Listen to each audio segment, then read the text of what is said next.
in the city, well, in Pulaski. You guys know where that is in Ohio? Pulaski, Ohio? What's up, everybody? I don't know where that is. They don't know where that is. We barely know.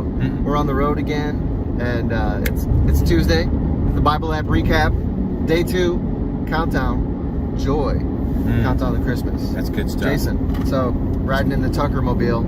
Yeah. And I don't know if you guys were on Facebook last weekend. The Tuckers made a trip to Bronner's City, Frankenmuth. Yeah. You know what's coming home and what's gonna get left. Remnants of a strawberry what?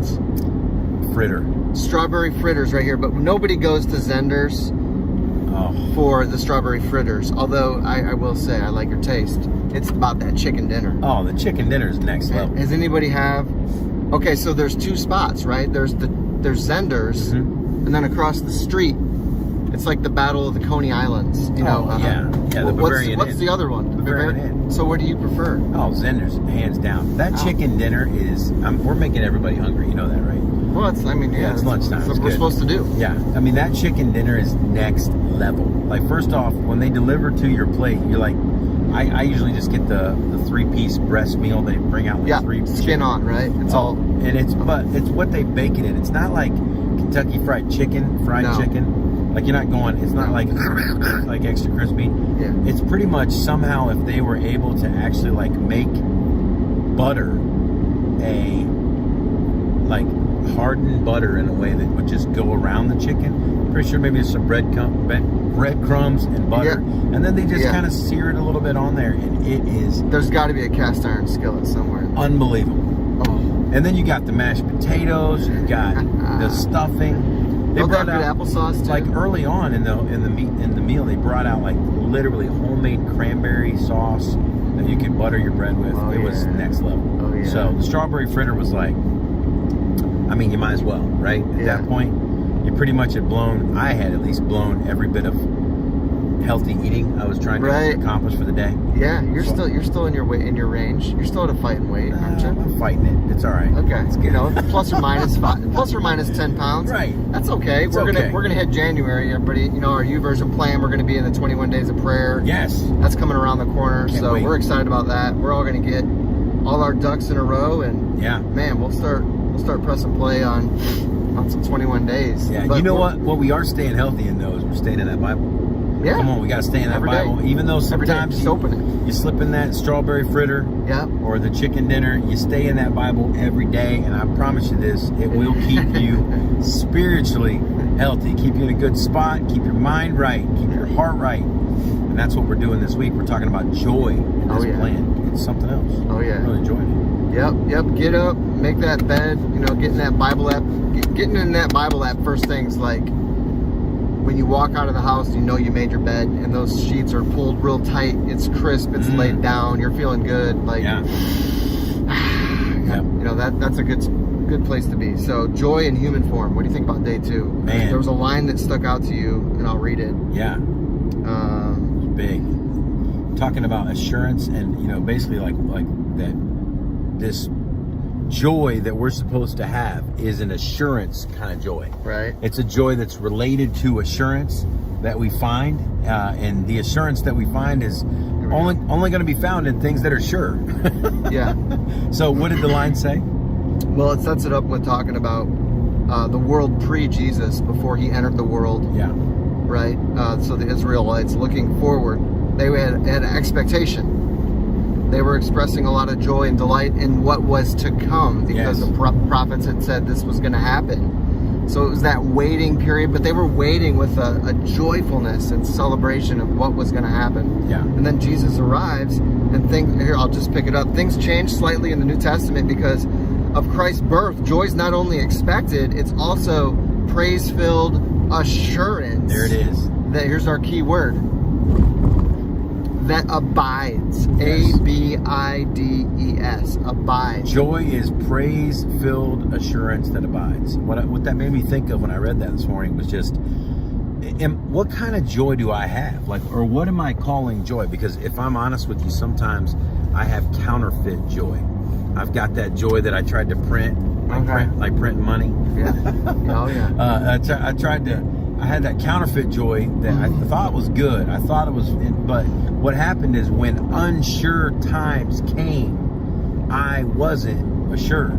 I'll say that again because that's important. Joy, according to Jesus in the New Testament, it's praise-filled assurance that abides. So the idea is like, I can have joy in my heart. I can have a song in my heart. We wish you a Merry Christmas. We wish you. You want me to sing? We can do it. Come on, it's good. You want to sing with me? Silent night, holy night. Come on, I can have that. Yeah, the angels sing. Listen, I can have that in my heart, even when things are unsure in my life, and that to me really sticks out, because if I'm honest with you, there are plenty of times in my life when life gets unsure, and my joy is revealed for what it actually is. Yep. So it's not the kind of joy that Jesus brings. It's a counterfeit joy. Right. We want that fire-tested, fire-proof joy. Right. That Jesus went. He defeated death. Yeah. He shut up the gates of hell. You know, he did it. It's done. That deal's done. Yeah. That we can be assured that the victory has been won. Absolutely. But we have to walk in it. So that's what we're doing by getting in the Bible together. We're walking in that joy together. Yeah. You know, I know you might be going through a spot, and I might be going through a spot. Hey, let's continue to walk forward. Let's keep our eyes ahead. Yep. At that joy that is in us, and let's move forward together. So yeah. I said this weekend in the message at church where you are. It, for me, like, we need to understand the difference between great joy and regular joy. And I think it's really important. I'm just going to say it again. I mentioned it yesterday. I'm going to say it again. Great joy is joy that outweighs every other competing emotion in your life. So every other competing emotion, that doesn't mean there won't be other emotions. That doesn't mean there won't be other feelings. It doesn't mean you won't feel sad. You won't feel mourning in your life. You won't feel worried or anxious. It doesn't mean you won't feel those things. But great joy is a joy that outweighs all of those emotions. No matter what those emotions are saying, what emotions I'm feeling, at the end of the day, I can rest in and be praise-filled in an assurance of that joy. Second thing, great joy is joy that sees the difference between salvation and circumstance. Like, my circumstance is not my salvation. Like, I might be sitting in that moment going, man, I'm really going through a tough spot. Yeah, but remember, Jesus came as a Messiah, as a Savior. Salvation is coming, and you might not see your salvation, but that does not mean it's on the way. Come on, somebody, right? It's on the way, even if you can't see it. And that's the assurance that we have, and that is we need to remember that. But the last thing I said this weekend, man, I want to make sure you hear this. This is the biggest one. If you hear anything, hear this. Great joy comes from knowing that Jesus is the end of my searching. Ooh. I don't need to search anywhere else. Yeah. I don't need to search anywhere else. Like, all roads towards joy lead to Jesus. Yep. So, man, I need direction in my life. That road leads to Jesus. Man, I need some peace in my life. That road leads to Jesus. Man, I really need some purpose in my life, Brian. I need a purpose. I need to wake up with a purpose in my life. That road leads to Jesus. Great joy comes from knowing Jesus is the end of my searching. We want to make this marriage better.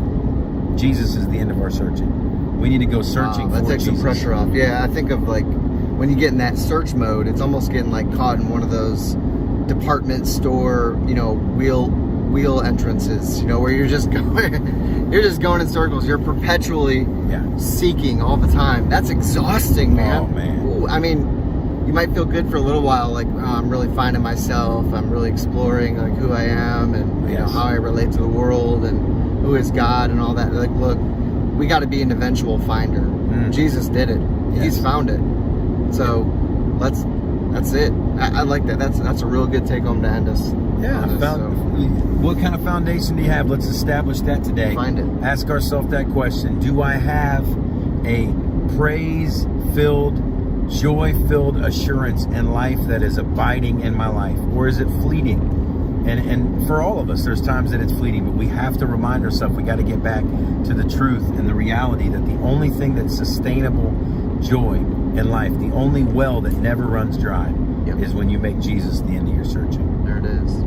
That's good stuff, man. All right. Well, hey, drop any prayer requests in the comments section. Let us know, man. It's only Tuesday. We got a lot of week left together here. We got another 3 days after today of seeing you in the Bible app. Yes. Encouraging you, and hey, share the plan. You know, wherever you can, share this up. Absolutely. We got to get the word out. Get the church where you are. It's going to have man, it's just going to be a big party this weekend. We're getting ready for the 26th, where everybody's going to be jumping in at the same platform. Fired up. All across all the tri-state area. Jason and I have been on the horn with people all over out of state who are going to be showing up, sending you Christmas pictures. Yes. So you can see. Sending Christmas pictures on this video. To me. Send them to me. Send them to me. No, it's good. Yeah, a little competition. All right. Okay. Yeah, send those Christmas pictures in. Even if it's a picture with you, someone in said, the chat right now. Yeah, you can leave them in this chat. Yes. Someone said earlier to me, I don't have a Christmas picture. I didn't take one this year. Put a Santa hat on. Yeah, go stand by your tree. Like, come on, take Instagram. an ornament. Like, you can put like lights around it, the border and all that. You can make it look Christmassy. You don't need some fancy thing. Yeah, the reason we're doing it is because we're putting together a virtual Christmas card for our Church Where You Are service on the 26th. Yeah, we want our church family involved in this. So we've got a bunch that have turned pictures in, but hey, have you? Because we want you to do that, to be involved in it, because we think you are Hashtag Brian. Put the picture in the chat, and then Ryan got you in, because I'm behind. I got to catch up. I'm like 5 or 6 behind. So let's make it up in this. Okay, let's make it up. Put your Christmas pic. Randy, I know you're in here. Yeah. I know Randy's already sent me one. Randy, you don't got to send another one. Yeah. Actually, you could. Yeah. Randy, send one of your kids. We'll count it. Yeah, there you go. I love it. All right, guys. Hey, we love you. We'll see ya.